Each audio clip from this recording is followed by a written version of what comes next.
it begins.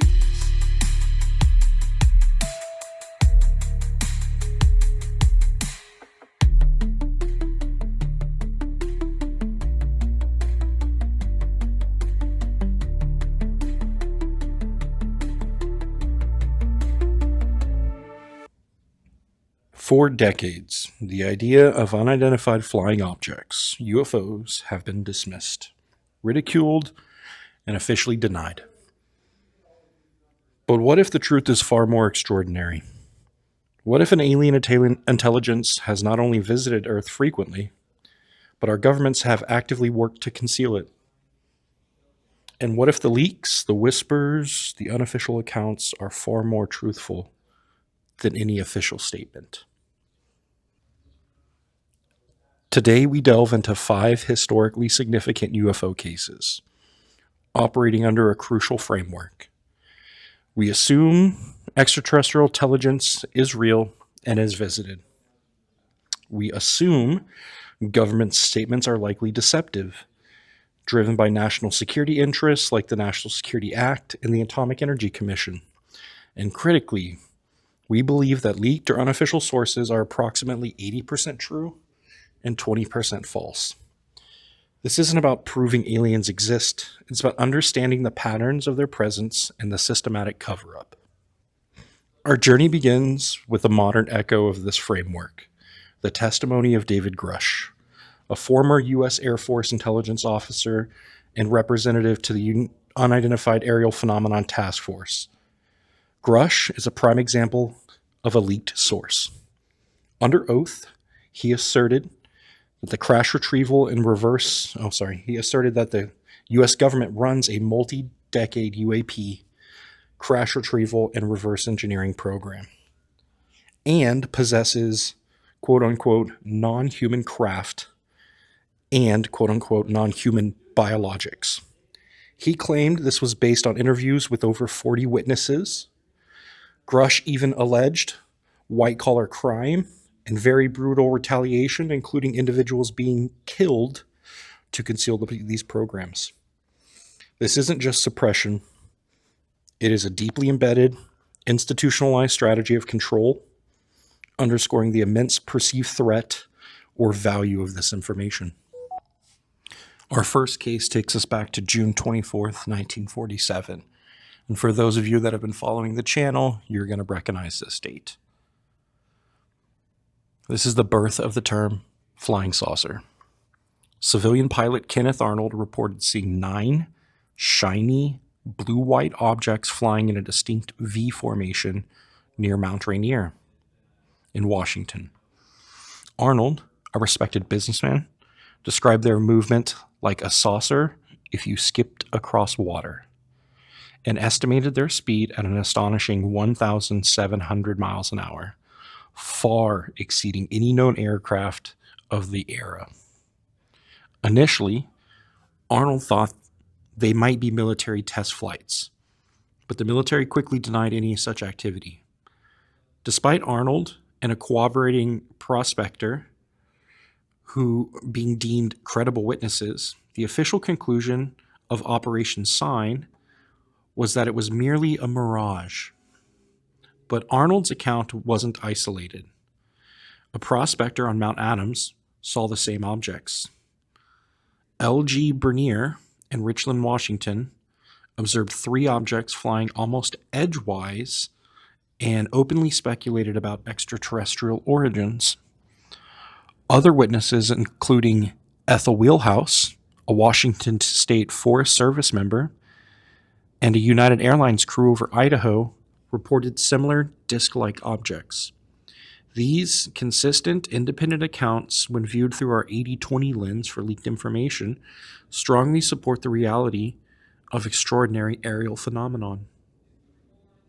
But by July 7th of 47, Kenneth Arnold himself began to openly speculate about extraterrestrial origins, noting the object's abrupt turns would generate pressures impossible for human pilots to survive.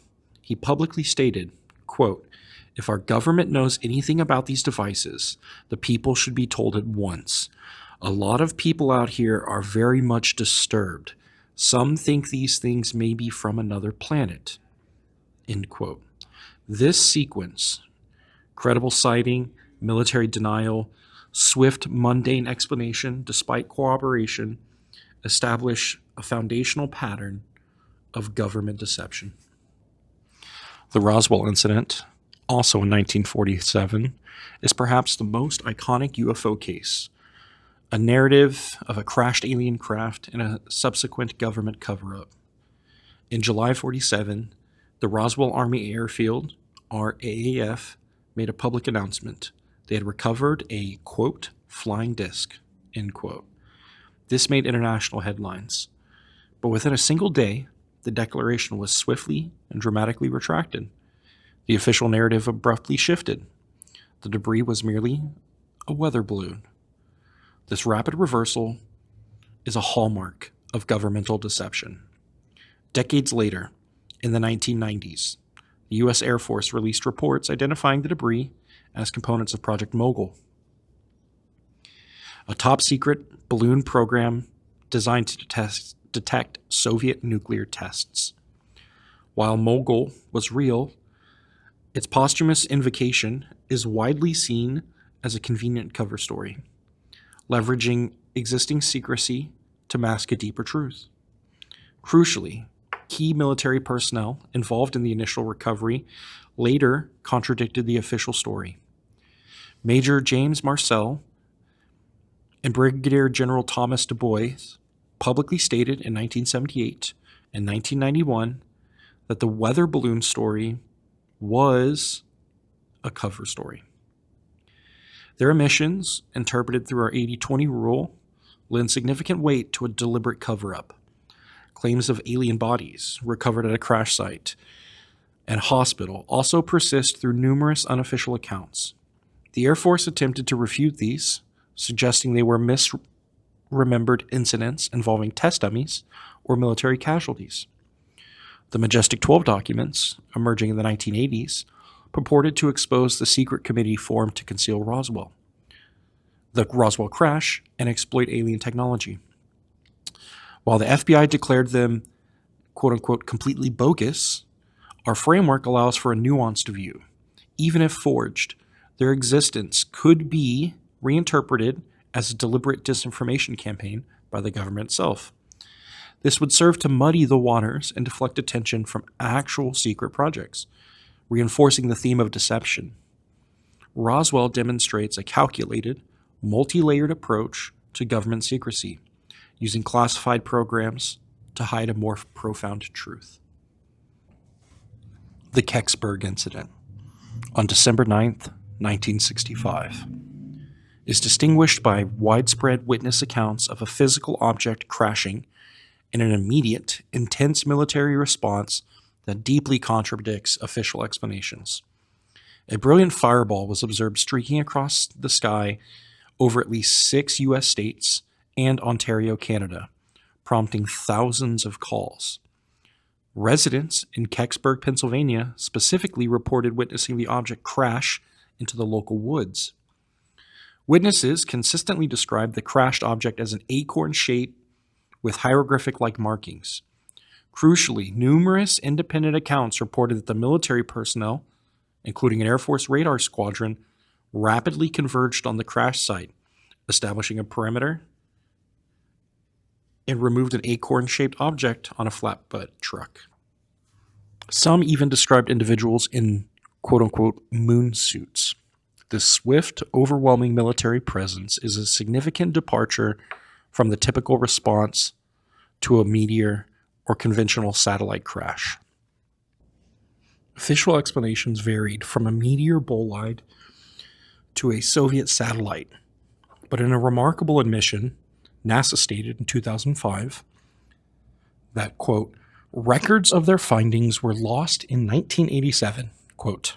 This, quote-unquote, lost records excuse is a classic indicator of deception. Unofficial investigations, particularly by Stan Gordon, who interviewed dozens of eyewitnesses, consistently highlight the military's secretive recovery. NASA documents later referenced, quote, Project Moondust, quote. a top-secret program for recovering Soviet space objects, rumored to also investigate UFOs.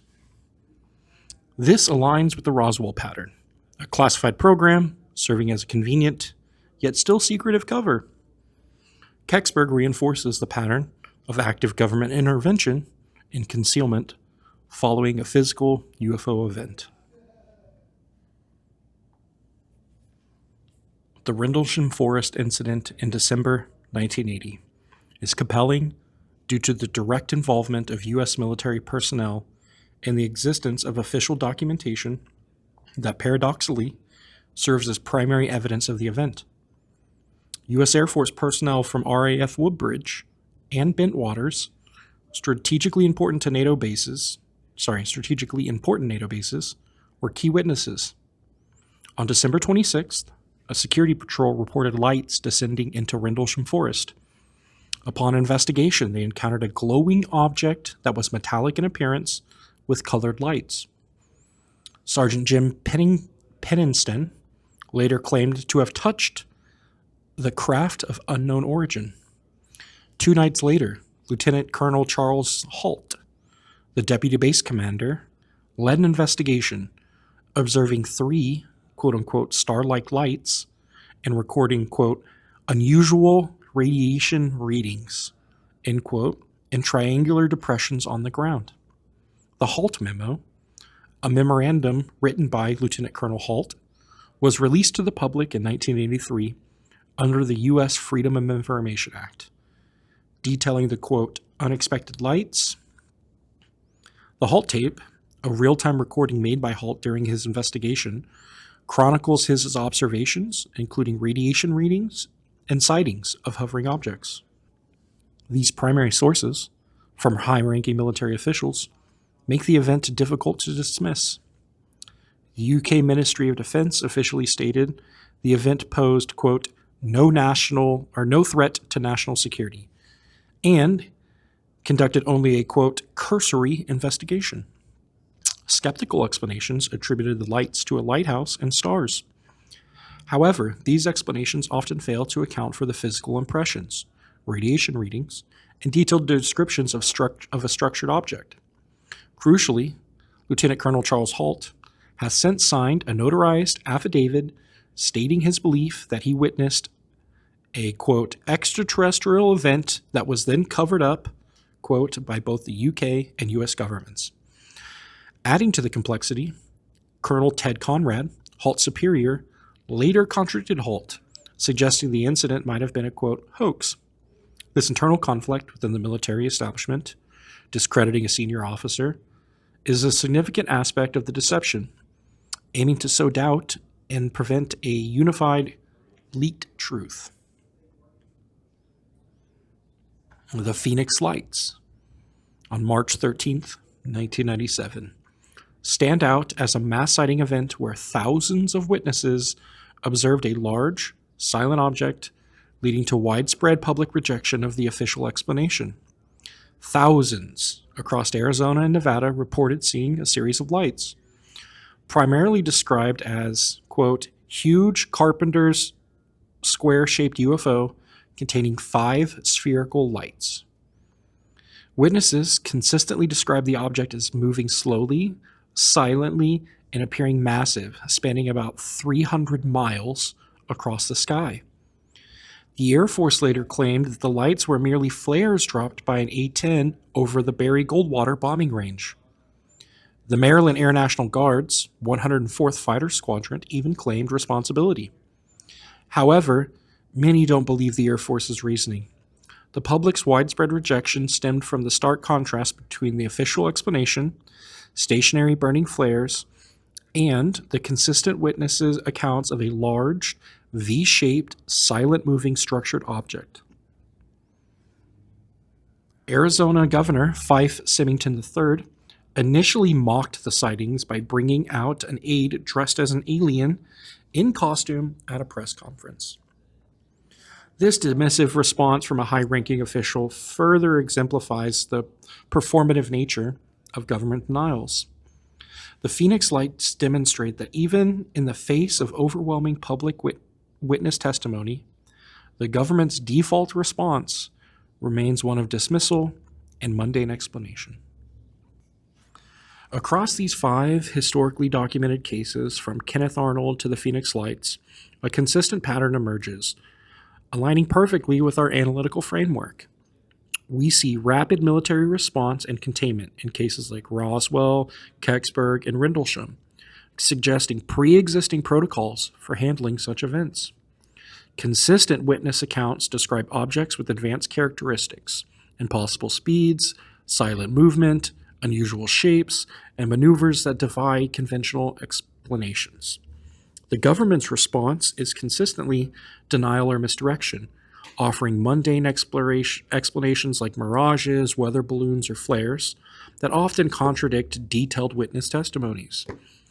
When outright denial becomes untenable, the strategy shifts to more plausible, mundane explanations, or even internal discrediting of credible witnesses, as seen in Rendlesham. Our 80-20 rule for leaked information is critical here. The consistent counter-narratives from insiders like Major James Michael or Jesse Marcel, Brigadier General Thomas Du Bois, and Lieutenant Colonel Charles Halt are considered highly probable truths. Even purported hoaxes like the Majestic 12 can be reinterpreted as deliberate disinformation campaigns by the government, designed to obscure the actual truth. The sheer consistency of the theme of cover-up and advanced technology across various unofficial sources, despite minor inconsistencies, reinforces the core 80% true narrative of alien visitation and government concealment. The National Security Act and Atomic Energy Commission are not just regulatory bodies. They are the legal and operational framework for this pervasive deception. The presence of advanced, non-human technology is clearly considered an extreme national security concern, leading to a multi-decade, institutionalized policy of concealment, as hinted by David Grush's testimony. The evolving nature of these deceptive strategies, from simple denials to complex disinformation and punitive measures, indicates a dynamic, adaptive, and highly organized effort to control the narrative. The comprehensive analysis of these 5 pivotal UFO cases consistently points to one conclusion: advanced, non-human, aerial phenomenon are present, and a systematic, multifaceted government effort is underway to conceal this reality. Within our framework, where alien visitation is given, governmental statements are inherently deceptive, and leaked sources carry significant weight, these cases provide compelling evidence of ongoing extraterrestrial presence and a persistent, evolving policy of secrecy. The patterns of obfuscation are clear: immediate dismissal, rapid military containment, strategic use of classified programs as cover stories, and even the internal discrediting of military personnel. The consistent nature of witness descriptions, pointing to technology far beyond human capabilities, stands in stark contrast to the often implausible official explanations. The public's widespread rejection of these mundane narratives, bolstered by verifiable details from unofficial sources, underscores the profound disconnect between official pronouncements and perceived reality. The enduring enigma of UFOs, therefore, is not a question of if non-human intelligence interacts with Earth, but rather why the truth remains so assiduously hidden. This has profound implications for public trust, scientific understanding, and humanity's place in the cosmos. What do you think? Are these just isolated incidents or part of a larger hidden truth? Let us know in the comments below. If you found this analysis compelling, please like the video, subscribe to our channel for more deep dives into the unexplained, and hit the notifications bell so you don't miss out on our next investigation. See ya.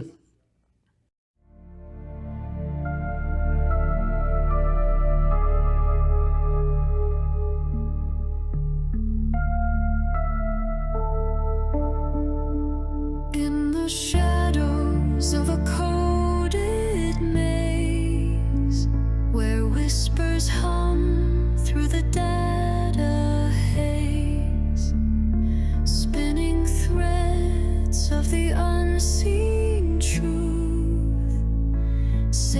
sacred spiral uncovers the proof.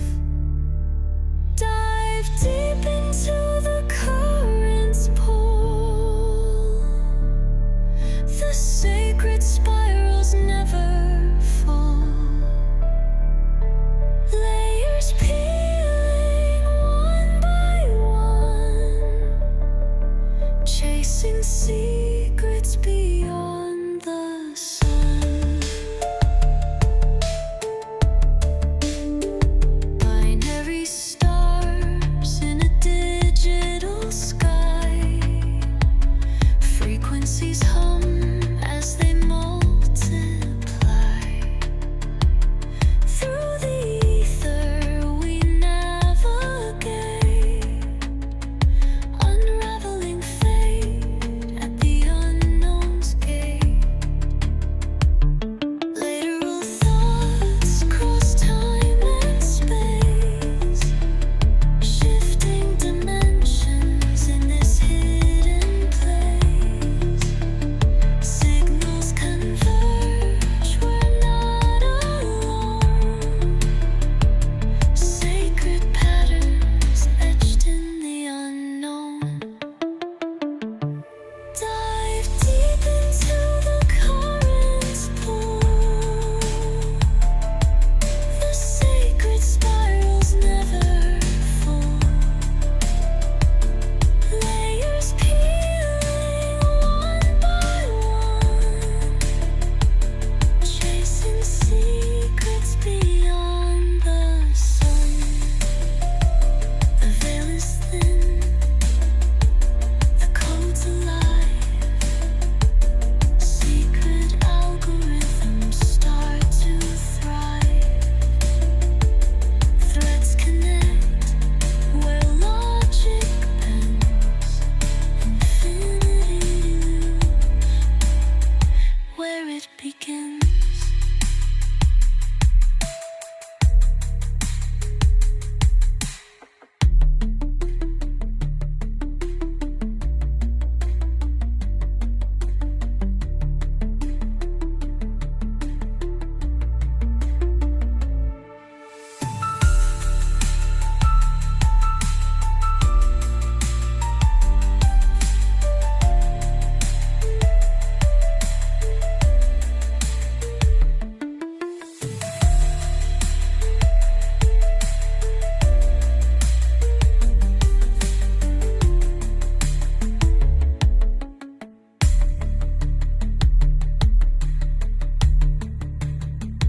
The veil is thin, the code's alive.